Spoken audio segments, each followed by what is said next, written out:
ഇന്നത്തെ geo political ഡെവലപ്മെൻറ്റ്സിൽ നമ്മൾ നോക്കുന്നത് ആദ്യമേ ഇറാനിൽ നിന്ന് തന്നെ തുടങ്ങാം. ഇറാൻ്റെ ഉള്ളിൽ ഖരാജ് അതേപോലെ തെഹ്റാൻ ഈ രണ്ട് നഗരങ്ങളും കേന്ദ്രീകരിച്ച് ഇസ്രായേലിൻ്റെ IDF ആക്രമണങ്ങൾ നടത്തിക്കൊണ്ടിരിക്കുകയാണ്. ഓവർനൈറ്റ് അറ്റാക്ക് നടക്കുന്നുണ്ട്. ഇൻഡസ്ട്രിയൽ ഏരിയ ടാർഗറ്റ് ചെയ്തുള്ള ആക്രമണങ്ങളാണ് നടത്തുന്നത്. അതുപോലെ തന്നെ കണ്ടിന്യൂസ് ആയിട്ട് 2 ദിവസങ്ങളായിട്ട് ഇറാൻ്റെ IRGCയുടെ ഡിഫൻസിൻ്റെ ഹെഡ് ഓഫീസ് അത് നിന്ന് പുകഞ്ഞുകൊണ്ടിരിക്കുകയാണ്. ഇടയ്ക്കിടയ്ക്ക് IDF ഇങ്ങനെ വേവ് ഓഫ് അറ്റാക്ക് നടത്തുമ്പോൾ ഈ ബിൽഡിംഗ് കാണുമ്പോഴത്തേക്കും IRGCയുടെ ഡിഫൻസിൻ്റെ ഓഫീസല്ലേ, അപ്പോൾ അതിലേക്ക് ഒരെണ്ണം ഇടാന്ന് പറഞ്ഞിട്ട് അങ്ങനെ ഇട്ടുകൊണ്ടിരിക്കുകയാണ് അവിടെ. അപ്പോൾ ആ ബിൽഡിംഗ് കഴിഞ്ഞ 3 ദിവസമായിട്ട് പുകഞ്ഞുകൊണ്ടിരിക്കുകയാണ് അവിടെ നിന്ന്. ഇന്നലെയും അതിൻ്റെ മേലൊരു ആക്രമണം നടത്തിയിട്ടുണ്ട് ഇസ്രായേൽ. ട്രംപിൻ്റെ 15 പോയിന്റും അതായത് 15 കണ്ടീഷൻസും ഇറാൻ അംഗീകരിക്കാൻ തയ്യാറല്ല എന്നുള്ളത് പാകിസ്ഥാൻ്റെ മീറ്റിങ്ങിൽ, പാകിസ്ഥാനിൽ വെച്ചിട്ടൊരു മീറ്റിംഗ് സംഘടിപ്പിച്ചിട്ടുണ്ടായിരുന്നു. ആ മീറ്റിങ്ങിൽ ഇറാൻ്റെ റെപ്രസെൻറ്റേറ്റീവ്, ഇൻഡയറക്റ്റ് ടോക്കാണ്, ഡയറക്റ്റ് ടോക്കല്ല, ഇറാൻ്റെ പ്രതിനിധികൾ പാകിസ്ഥാനിൽ പോയിട്ട് സംസാരിക്കും, പാകിസ്ഥാൻ അത് അമേരിക്കയിലേക്ക് കൺവേ ചെയ്യും. ഇതായിരുന്നു മീറ്റിങ്ങിൻ്റെ ഒരു ഫോർമാറ്റ്. ട്രംപ് അസീം മുനീറിനെ വിളിച്ച് ഇറാൻ അമേരിക്ക യുദ്ധത്തിലേക്ക് മീഡിയേഷന് വേണ്ടിയിട്ട് ശ്രമിച്ചു എന്ന് പറയുന്നത് വല്ലാത്തൊരു അവസ്ഥയായിപ്പോയി ട്രംപിൻ്റെത്, പറയാതിരിക്കാൻ വയ്യ. ഭീകരന്മാരെ തന്നെ വിളിച്ചിട്ട് ഭീകരവാദികളോടൊപ്പം നെഗോസിയേഷൻ ചെയ്യാൻ വേണ്ടിയിട്ട് ഏർപ്പാടാക്കിയിരിക്കുകയാണ്. എന്തിൻ്റെ അടിസ്ഥാനത്തിലാണ് ഈ അസീം മുനീറൊക്കെ യൂസ്ലെസ് ഫെല്ലോയാണ്. അയാളെയൊക്കെ പിടിച്ചു വെച്ചുകൊണ്ട് തനി വർഗീയവാദി. ഇയാളല്ലേ പാകിസ്ഥാൻ്റെ ഉള്ളിൽ ഇന്ത്യ വേറെ പാകിസ്ഥാൻ വേറെ എന്ന് പറഞ്ഞുകൊണ്ടിരുന്നത്. അവരെ നമ്മളൊപ്പം കൂട്ടാൻ പറ്റത്തില്ല. നമ്മളുടെ ആൻസസ്റ്റേഴ്സ് നമുക്ക് ഈ രാജ്യം നേടിത്തന്നത് എന്തിനു വേണ്ടിയിട്ടാണെന്ന് പറഞ്ഞു കഴിഞ്ഞാൽ അത് നമ്മളുടെ മതം സംരക്ഷിക്കാനാണെന്ന് വിളിച്ച് പറഞ്ഞ വ്യക്തിയാണ് ഈ അസീം മുനീർ. ഈ അസീം മുനീറിനെയാണ് ട്രംപ് ഏൽപ്പിച്ചിരിക്കുന്നത് ഈ ചർച്ച നടത്താൻ വേണ്ടിയിട്ട്. എനിവേ ഷഹബാസ് ഷെരീഫാണ് ചർച്ചയിൽ പങ്കെടുത്തത്. എന്നിട്ട് കാര്യങ്ങൾ ട്രംപിന് കൈമാറിയിട്ടുണ്ട്. ഇതിനകത്ത് ഈ 15 പോയിന്റ്സിലും വളരെ വ്യക്തമായിട്ട് ഈ സാങ്ഷൻസ്, ഉപരോധങ്ങൾ എലിവേറ്റ് ചെയ്യാൻ വേണ്ടിയിട്ടുള്ള ഒരു കണ്ടീഷൻ അമേരിക്ക പറഞ്ഞിട്ടുണ്ടായിരുന്നു. അതായത് ഞാൻ ഇതിനു മുമ്പ് പറഞ്ഞിരുന്ന വീഡിയോയിൽ ഈ 15 പോയിന്റ്സുകളെ കുറിച്ച് കൃത്യമായിട്ട് പറഞ്ഞിട്ടുണ്ടായിരുന്നു. ആ പോയിന്റ്സിൽ കൃത്യമായിട്ട് അതെല്ലാം പാലിച്ചു കഴിഞ്ഞാൽ, അതെല്ലാം പാലിക്കപ്പെട്ടാൽ, ഈ ന്യൂക്ലിയർ എൻറിച്ച്മെന്റ് പ്രോജക്റ്റുകളൊക്കെ ഉപേക്ഷിച്ച് കഴിഞ്ഞാൽ ഇറാന് നല്ലൊരു ഭാവി ഉണ്ടാവും. ഇറാൻ്റെ ജനങ്ങൾക്ക് ഈ ഉപരോധങ്ങളൊക്കെ മാറിയിട്ട് ആ രാജ്യം നല്ല രീതിയിൽ ഫ്ലറിഷ് ആവും, എക്കണോമിക്കലി വൈബ്രൻ്റ് ആവും, എൻറ്റയർ ലോകത്തിന് തന്നെ ഗുണകരമാകുന്ന ഒരു കാര്യമായിട്ട് മാറി തീരുമായിരുന്നു. പക്ഷേ ഇറാൻ ആ തീരുമാനമെടുക്കാൻ തയ്യാറല്ല. അതിൽ അമേരിക്ക പറഞ്ഞിരിക്കുന്നത് ന്യൂക്ലിയർ എൻറിച്ച്മെൻറ്റ് ആവാം, പക്ഷേ അത് ഞങ്ങളുടെ നിയന്ത്രണത്തിലായിരിക്കും. അതായത് സിവിൽ പർപ്പസിന് വേണ്ടിയിട്ടുള്ള, ഇലക്ട്രിസിറ്റി ഉൽപ്പാദിപ്പിക്കാൻ വേണ്ടിയിട്ടുള്ള, പവർ പ്രോജക്റ്റുകൾക്ക് വേണ്ടിയിട്ടുള്ള പ്രോജക്റ്റുകൾ അത് അമേരിക്കയോടൊപ്പം ചേർന്ന് ഇറാൻ നടപ്പിലാക്കും. 2 വയബിൾ ആയിട്ടുള്ള അഡ്വൈസസ് ആണ് അതിനകത്ത് കൊടുത്തിരിക്കുന്നത്. പക്ഷേ ഇറാൻ അത് ഏറ്റെടുക്കാൻ തയ്യാറല്ല. ഇതാണ് നിലവിലെ സാഹചര്യം. ഇറാൻ്റെ ഉള്ളിൽ വേറൊരു നേതാവിൻ്റെ പേര് ഉയർന്നു കേൾക്കുന്നുണ്ട്. അയാളാണ് കാര്യങ്ങളൊക്കെ കോർഡിനേറ്റ് ചെയ്യുന്നത്. അതും ഇതേപോലെ മറ്റൊരു മുഹമ്മദ് ബാഗേർ സൊൽഗാദർ എന്ന് പറഞ്ഞൊരു വ്യക്തി. ഈ സൊൽഗാദറും മുഹമ്മദ് ബാഗേർ ഗാലിബാഫിൻ്റെ ഒപ്പമുള്ള വ്യക്തിയാണ്. ഇയാളുടെ പേരും ഇപ്പം ഉയർന്നു വരുന്നുണ്ട്.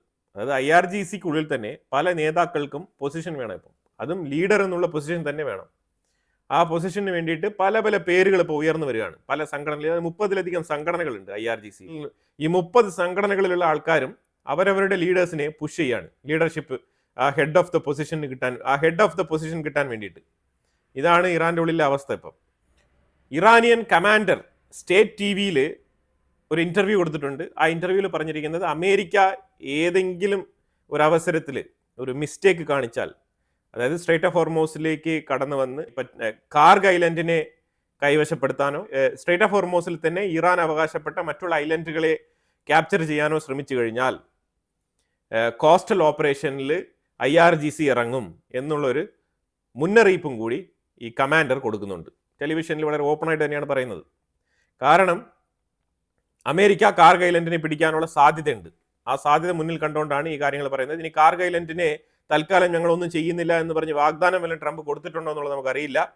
ഇന്ന് ട്രംപ് പറഞ്ഞിരിക്കുന്നത് അമേരിക്കയുടെ 2 ഓയിൽ വെസലുകൾ ഇറാൻ ഒരു ഉപദ്രവം കൂടാതെ സ്ട്രേറ്റ് ഓഫ് ഹോർമോസിനെ പാസ് ചെയ്ത് വിട്ടിട്ടുണ്ട്.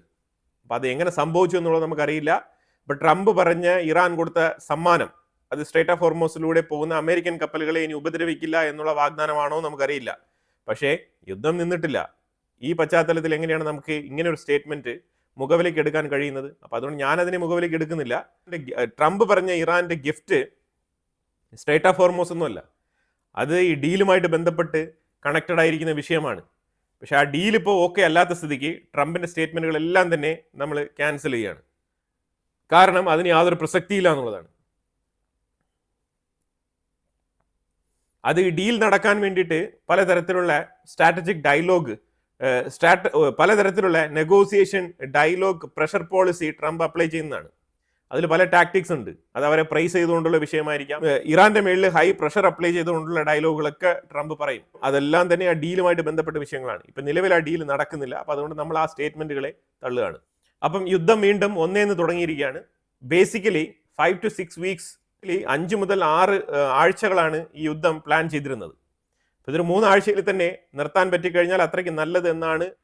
പ്രത്യേകിച്ച് അമേരിക്കയും മറ്റുള്ള രാജ്യങ്ങൾ, യുദ്ധത്തിൽ പങ്കെടുക്കാത്ത യൂറോപ്യൻ രാജ്യങ്ങൾ, അതേപോലെ തന്നെ ഏഷ്യൻ രാജ്യങ്ങൾ, ഈ രാജ്യങ്ങൾക്കൊക്കെ, സെൻട്രൽ ഏഷ്യൻ രാജ്യങ്ങൾ, ഇവർക്കൊക്കെ ഉണ്ടാകുന്ന ഈ ബുദ്ധിമുട്ട്, ട്രാൻസ്പോർട്ടേഷൻ, ട്രാൻസ്ഷിപ്മെന്റ്, കമോഡിറ്റി, എണ്ണ, ഗ്യാസ്, ഇതുമായിട്ടൊക്കെ ബന്ധപ്പെട്ട ബുദ്ധിമുട്ടുകൾ കണക്കാക്കിക്കൊണ്ടാണ് ട്രംപ് അത്തരത്തിലൊരു നീക്കത്തിന് ഇറങ്ങി തിരിച്ചത്. പക്ഷേ നിർഭാഗ്യവശാൽ ഇറാന് യുദ്ധം അവസാനിപ്പിക്കാൻ താല്പര്യമില്ല. അപ്പോൾ തുടർന്ന് അടിക്കാൻ തീരുമാനിച്ചു. അപ്പോൾ അങ്ങോട്ടും ഇങ്ങോട്ടും അടിക്കുകയാണ്. IRGCയുടെ മിലിറ്ററി യൂണിറ്റുകൾ ടാർഗറ്റ് ചെയ്ത് അമേരിക്ക ഇറാൻ്റെ ഉള്ളിൽ ആക്രമണങ്ങൾ തുടരുകയാണ്. ഒപ്പം ഇസ്രായേൽ കിട്ടിയ അവസരം മുതലാക്കി തകർത്ത് വെച്ച് അടിക്കുകയാണ്. തീർച്ചയായിട്ടും ഇസ്രായേലിൻ്റെ ഉള്ളിലേക്ക് അവർ മിസൈലുകൾ അയക്കുന്നുണ്ട്. ഇന്നും ഇസ്രായേലിൻ്റെ സദൻ ഇസ്രായേലിൽ ഇൻഡസ്ട്രിയൽ സോൺ ഏരിയയിൽ ഇറാൻ്റെ ഒരു മിസൈൽ ഡയറക്റ്റായിട്ട് ഇതിനെ പതിച്ചിട്ടുണ്ട്. അത് ഇൻഡസ്ട്രിയൽ ഏരിയ ആയതുകൊണ്ട് അത്തരത്തിൽ ഡെമോളിഷൻ നാശനഷ്ടങ്ങൾ മാത്രമേ ഉണ്ടായിട്ടുള്ളൂ, റിപ്പോർട്ട് ചെയ്യപ്പെട്ടിരിക്കുന്നത് ഇല്ല. അല്ലാതെ ആളപകടങ്ങളൊന്നും തന്നെ സംഭവിച്ചിട്ടില്ല. ട്രംപിൻ്റെ ഈ 15 പോയിന്റുകളെ വായിച്ച് ഇറാന്റെ ഉള്ളിലുള്ള സ്പോക്സ് പേഴ്സൺ ഖാത്തം അൽ അൻബിയ, അതുപോലെ ലഫ്റ്റനന്റ് കേണൽ ഇബ്രാഹിം സോൽഫഹേരി, ഇവർ രണ്ടുപേരും പരസ്പരം അങ്ങോട്ടും ഇങ്ങോട്ടും വായിച്ച് ചിരിയായിരുന്നു. ചിരിച്ച് മണ്ണ് തപ്പി തന്നെ ഇതിന്റെ പോയിന്റുകളെ ഓരോന്നായിട്ട് എണ്ണി പറഞ്ഞുള്ള മോക്കിംഗ് സ്റ്റേറ്റ്മെന്റുകളാണ് പുറത്തുവിട്ടതെന്നാണ് പറയുന്നത്. ട്രംപിന് ഇത് ആവശ്യമില്ലാത്ത പണിയാണ്. ശരിക്കും യുദ്ധം കൊടുമ്പിരി കൊണ്ട് അങ്ങോട്ടും ഇങ്ങോട്ടും താറുമാറായിട്ടുള്ള ആക്രമണങ്ങൾ നടത്തിക്കൊണ്ടിരിക്കുകയാണ്. IRGCയുടെ തലപ്പത്തുള്ള 55-ലധികം ആൾക്കാരെ എലിമിനേറ്റ് ചെയ്ത് കഴിഞ്ഞു. അവരുടെ സുപ്രീം ലീഡറെ തന്നെ എലിമിനേറ്റ് ചെയ്തിട്ടുണ്ട്. സുപ്രീം ലീഡറിന്റെ മകൻ കോമാ സ്റ്റേജിലാണോ ഏത് അവസ്ഥയിലാണെന്ന് അറിയത്തില്ല. ഈ സാഹചര്യത്തിലാണ് ഇമ്മീഡിയറ്റ് ആയിട്ട് ആ ചൂടാറും മുമ്പേ, ഇച്ചിരി തണുക്കുന്നതിന് മുമ്പേ പോയിട്ട് സീസ് ഫയർ എന്നൊക്കെ പറഞ്ഞു കഴിഞ്ഞാൽ എന്താണ് സംഭവിക്കാൻ പോകുന്നത്? അതാണ് ഇപ്പോൾ സംഭവിച്ചുകൊണ്ടിരിക്കുന്നത്. കുറച്ചുകൂടെ ടൈം ലൈൻ എടുത്ത്, കുറച്ചുകൂടെ ഇറാൻ ടയേർഡായതിനു ശേഷം എന്തെങ്കിലുമൊക്കെ പ്രപ്പോസൽ വെച്ച് കഴിഞ്ഞാൽ ഏതെങ്കിലും തരത്തിൽ നടക്കാൻ സാധ്യതയുണ്ട്. ഇപ്പം നടക്കാനുള്ള സാധ്യത വളരെ കുറവാണ്. അതുകൊണ്ടാണ് ഇത്രയും നല്ല പ്രപ്പോസൽ വെച്ചിട്ടും ഇത് റിജക്റ്റ് ചെയ്യപ്പെട്ടത്. പാകിസ്ഥാനുമായിട്ട് ഇറാന് പ്രശ്നങ്ങളൊന്നുമില്ല. ഇറാൻ വളരെ മാന്യമായിട്ട് പോയി ചർച്ചയൊക്കെ നടത്തി. പക്ഷേ പാകിസ്ഥാന്റെ വെസൽസ് അത് സ്ട്രേറ്റ് ഓഫ് ഹോർമോസ് കടന്നു പോകാൻ ഇറാൻ അനുവദിച്ചില്ല. അതാണ് ഇതിലെല്ലാം കോമഡി. പാകിസ്ഥാന്റെ വെസൽസ് വലിയ കാര്യത്തിൽ ഇന്ന് ഇവിടെ നമ്മൾ ചർച്ചയൊക്കെ നടത്തുകയല്ലേ, അപ്പോൾ അതിലെ നമുക്ക് കടത്തിക്കൊണ്ട് പോകാമെന്ന് വിചാരിച്ചുകൊണ്ട് പാകിസ്ഥാന്റെ വെസൽ ജസ്റ്റ് ഒന്ന് മൂവ് ചെയ്തതേ ഉള്ളൂ. അപ്പോഴേ ഇറാന്റെ സൈഡിൽ നിന്ന് വാണിംഗ് വന്നു. ഇറാൻ ആ കപ്പൽ അവിടെ പിടിച്ചിട്ടിരിക്കുകയാണ് സ്ട്രേറ്റ് ഓഫ് ഹോർമോസിൽ. IDF ആണെങ്കിൽ ലെബനന്റെ ഉള്ളിൽ തകർത്ത് വെച്ചിട്ടുള്ള ആക്രമണം എന്ന് പറഞ്ഞാൽ ടെറർ ഇൻഫ്രാസ്ട്രക്ചർ ഇൻ തൻബിയ എന്ന് പറഞ്ഞ സ്ഥലത്ത്, സദൻ ലെബനാനിൽ തന്നെയാണ് ആക്രമണം നടത്തിയിരിക്കുകയാണ്. അതുപോലെ ഈ സ്ഥലം വെസ്റ്റ് ഇസ്രായേലിന്റെ മെറ്റുല എന്ന് പറഞ്ഞ ആ സ്ഥലത്തിന്റെ ബോർഡറിലാണ് സ്ഥിതി ചെയ്യുന്നത്. ആ ബോർഡറിലാണ് IDF ഒരു അറ്റാക്ക് നടത്തിയിരിക്കുന്നത്. തീവ്രവാദികളുടെ ഒളിത്താവളം കണ്ടെത്തിയതിനെ തുടർന്നാണ് അവിടെ അറ്റാക്ക് നടത്തിയത് Israel. Commander Hani Kamil Akil eliminated. ബെയ്റൂത്തിൽ IDF നടത്തിയ അറ്റാക്കിലാണ് ഈ ഹെസ്ബുള്ള കമാൻഡർ കൊല്ലപ്പെട്ടിരിക്കുന്നത്. അതുപോലെ അമാന ഗ്യാസ് ഏജൻസി, ഈ അമാന ഗ്യാസ് ഫ്യൂവൽ കമ്പനിയെ കംപ്ലീറ്റ് ടാർഗറ്റ് ചെയ്ത് അറ്റാക്ക് നടത്തിക്കൊണ്ടിരിക്കുകയാണ്. ഫ്രാൻസിന് പെരുത്ത നഷ്ടം ഉണ്ടാവും, പറഞ്ഞിട്ട് കാര്യമില്ല. കഴിഞ്ഞ ആഴ്ചയും ഇതേപോലെ അമാന ഗ്യാസ് ഏജൻസിക്ക് നേരെ അറ്റാക്ക് ഉണ്ടായിരുന്നു. അതിനെ തുടർന്ന് ഇപ്പോഴും കണ്ടിന്യൂസ് ആയിട്ട്, കാരണം ഇത് ഒരു ടെറർ ഫണ്ടിങ്ങും ഇതുമായിട്ട് ബന്ധമുണ്ടെന്നാണ് ഇസ്രായേൽ പറയുന്നത്. അത് ഇവിടെ വിൽക്കുന്ന ഫ്യൂവൽ, ഇവിടെ കളക്ട് ചെയ്യുന്ന പൈസ, ഇതുകൊണ്ട് ഹെസ്ബുള്ളയ്ക്ക് വൻ ലാഭമുണ്ട് എന്നാണ് പറയുന്നത്. ഹെസ്ബുള്ളയുടെ പാർട്ട്ണർഷിപ്പിൽ റൺ ചെയ്യുന്ന കമ്പനിയാണെന്നാണ് ഇസ്രായേലിന്റെ കണ്ടെത്തൽ. അതിനെ തുടർന്നാണ് ഈ അമാന ഗ്യാസ് ഏജൻസിയെ ഫോളോ ചെയ്ത് ടാർഗറ്റ് ചെയ്ത് അറ്റാക്ക് നടത്തിക്കൊണ്ടിരിക്കുന്നത് ഇസ്രായേൽ.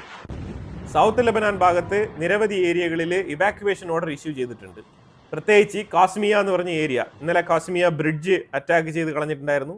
അതിനെ തുടർന്ന് 8 ബ്രിഡ്ജുകളാണ്, ലിറ്റാനി റിവറുമായിട്ട് ബന്ധപ്പെട്ട 8 ബ്രിഡ്ജുകൾ, അതായത് ലെബനാന്റെ മെയിൻലാൻഡിൽ നിന്നും സദൻ ലെബനാനിലേക്ക് ലിറ്റാനി റിവറിനെ മുറിച്ചു കടക്കാൻ പാകത്തിലുള്ള 8ഓളം ബ്രിഡ്ജുകളാണ് IDF ഇന്നലെ അടിച്ചത്. ഹെസ്ബുള്ളയുടെ ചീഫ് നഈം കാസിം, ഈ ഹെസ്ബുള്ള എന്ന് പറയുന്നത് IRGC തന്നെയാണ് കേട്ടോ, അത് അങ്ങനെയാണ് മനസ്സിലാക്കേണ്ടത്.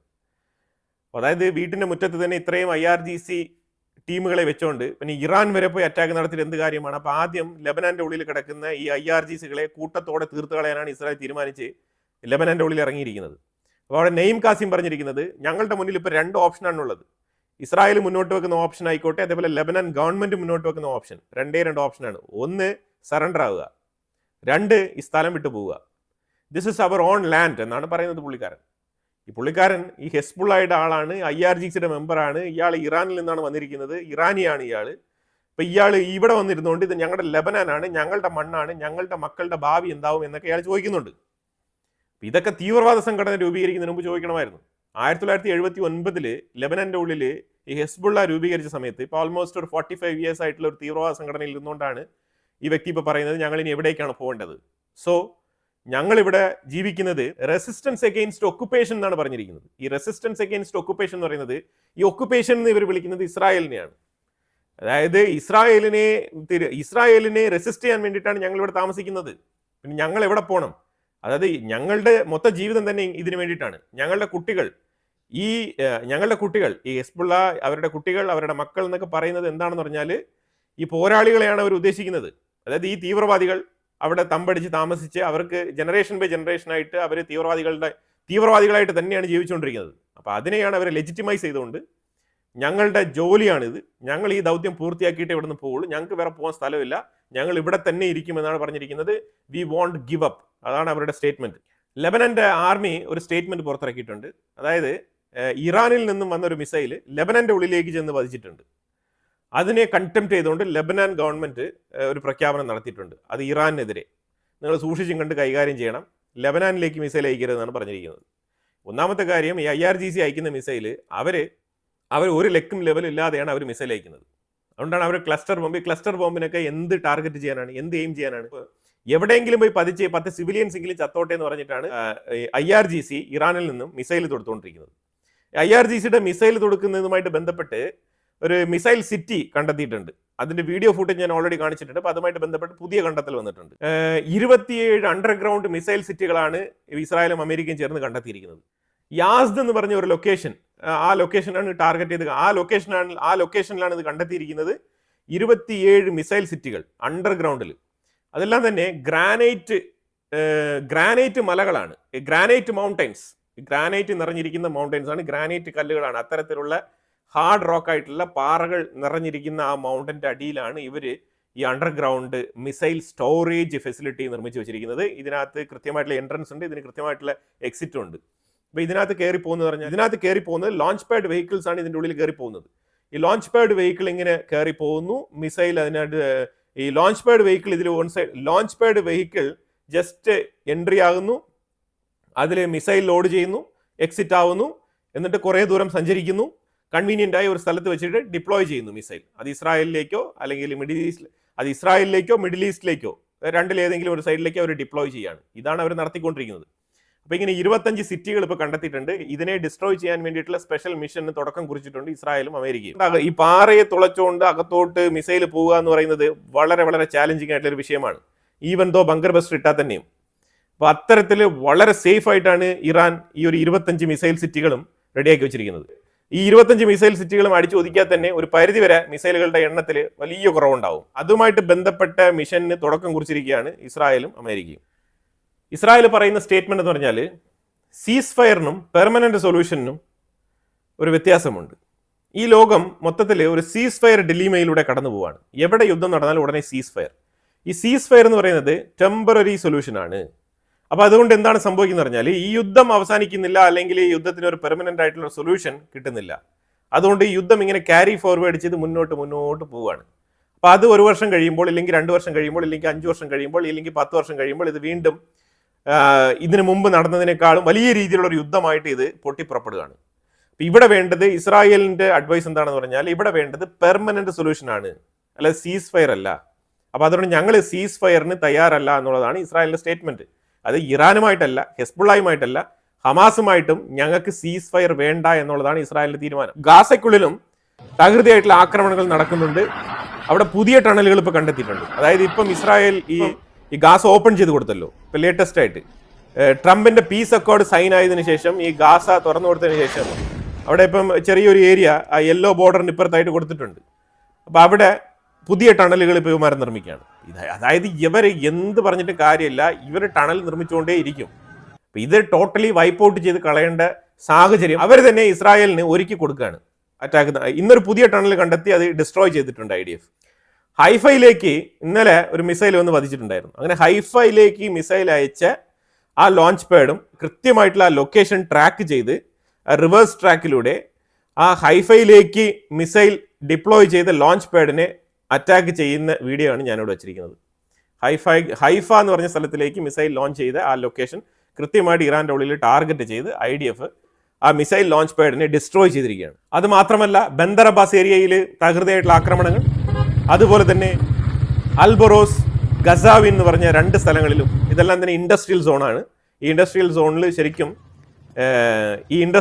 ശരിക്കും ഏരിയൽ, അതായത് ഡ്രോണുമായിട്ട് ബന്ധപ്പെട്ട സ്പെയർ പാർട്സ് മാനുഫാക്ചറിങ്, അതുപോലെ തന്നെ മിസൈൽ മാനുഫാക്ചറിങ്ങിന് വേണ്ടിയിട്ടുള്ള സ്പെയർ പാർട്സ് മാനുഫാക്ചറിങ്, ഇതൊക്കെയാണ് ഇവിടെ ഉൽപ്പാദിപ്പിക്കുന്നത്. ആ ഇൻഡസ്ട്രിയൽ സോണാണ് ഇസ്രായേൽ ആക്രമിച്ച്, ആ ഇൻഡസ്ട്രിയൽ സോണാണ് ഇസ്രായേൽ ടാർഗറ്റ് ചെയ്ത് അറ്റാക്ക് ചെയ്തിരിക്കുന്നത്.